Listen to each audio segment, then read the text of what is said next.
Channel 14, the best out there. 2, 3. Hello, this is Hussein Aqua reporting for Channel 14 News. We are here at St. John's Jesuit High School to talk about someone very important, St. Edmund Campion. Let's send it over to a video history. I was born in London on January 24th, 1540.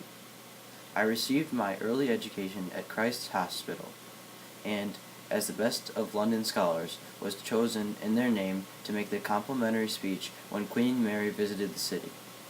I then attended St. John's College in Oxford, becoming a fellow in 1557 and taking the oath of supremacy on the occasion of my degree in 1564.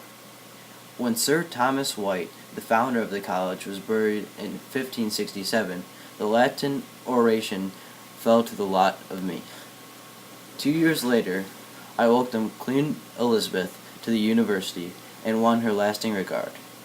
I was selected to lead a public debate in front of the Queen. By the time the Queen had left Oxford, I had earned the patronage of the powerful William Cecil and also the Earl of Leicester, tipped by some to be a future husband of the young Queen. People will now talk of me in terms of being a future Archbishop of Canterbury in the newly established Anglican Church. Now I'll send it over to Eddie so he can talk more about me and my history. Due to his work ethic, he became a deacon in the Anglican Church a few years later. Edmund left Oxford in 1569 and went to Ireland to pray and develop more. In 1571, Campion left Ireland in secret and went to France, where he was reconciled back to the Catholic Church and received the Eucharist that he had denied himself for the last 12 years. He entered the English college founded by William Allen. The college's intake grew, and a little after Campion's arrival, a papal subsidiary was granted. Campion found himself reunited with Oxford friends. He was to teach rhetoric while there and finish studying for the degree of Bachelor of Divinity, granted to him by the University of Douai on January 21st, 1573. Having obtained his degree, Campion left for Rome, traveling on foot and alone as a pilgrim. In the same year, he entered a novitiate with the Jesuits and spent some time in Vienna and Prague. In 1578, Edmund Campion was ordained as a Jesuit priest. In 1580, the Jesuit mission to England began, and he was sent there. Filled with excitement and energy, he began to preach and spread the word to all the people. He tried to be secret about it, but authorities started looking for him. He published the De Sam Rationales, which was his attack on the Anglican Church of England. It was the 10 reasons why they were wrong.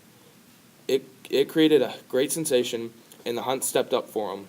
On July 14th, 1581, he was captured by a spy named George Eliot, and on his hat was a paper that said Campion, the seditious Jesuit. Imprisoned in the Tower of London, he was questioned in the presence of Queen Elizabeth, who asked him if he acknowledged her to be the true Queen of England. He replied she was, and she had offered him wealth and a senior position in the Protestant Church of England, which he firmly declined. He was kept a long time in prison and reputedly racked twice.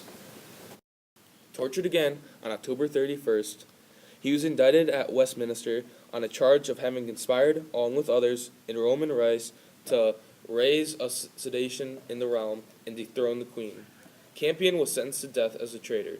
He answered, "In condemning us, you condemn all your own ancestors, all our ancient bishops and kings, all that once was the glory of England, the island of saints, and the most devoted child of the See of Peter." After spending his last days in prayer, he was led to the gallows, where he was hanged, drawn, and quartered on December 1st, 1581. He was 41 years of age. Blessed Edmund Campion was canonized in 1970 by Pope Paul VI as one of the 40 martyrs of England and Wales, with a common feast day of May 4th. His feast day is celebrated on December 1st, the day of his martyrdom. That was very inspiring. Now, here's the best part of the show. Let's send it over to Studio E to our news anchor, Davis, to meet St. Edmund Campion himself. Hi Sam, and how are you? I'm great. How are you? I'm good. Well, tell us a little bit about your family. Well, I was born into a middle-class family. My father was a Catholic bookseller. They did a great job raising me, and they're the reason why I was so interested in the Catholic faith. Oh, well, tell us a little bit more about your college career. I got a scholarship in St. John's in Oxford. They gave me a chance to enjoy learning about my faith and work at what I love to do, which is working with Yeah. Catholics. I heard Queen Elizabeth took a lot of interest in you and your brilliance. Tell us more. Well, it's not really my brilliance. It's a gift from God. But really, how I learned so much is I just put in all my work and all my time because I knew it was what God had wanted me to do. That's how I became a great Jesuit leader. Tell us about your relationship with the Jesuits. Well, it was very hard work. We always had to be on the lookout because of spies. My writings, De Sem Rationis, is what got me into lots of trouble because it was so influential in the changing of the Catholic faith. Some people, even in my home of England, didn't like it. You visited many countries. Which was your most enjoyable experience? Well, I visited many countries. I went to Ireland, Blois, Vienna, and Prague, but my favorite had to be England because, one, it was where my work really set off, and it's my home country. And my final question, if you could go to any high school in the world, where would you go? Well, I've heard a lot about the St. John's Jesuit High School in Toledo, Ohio. I mean, I just hear about all this good work they're doing, and I can't help but root for them. Go Titans! 2, 3. That was incredibly interesting. All right, that's all we got for you today. Tune in next time to hear about St. Ignatius. This newscast was brought to you by Fair Trade Chocolate. Yum.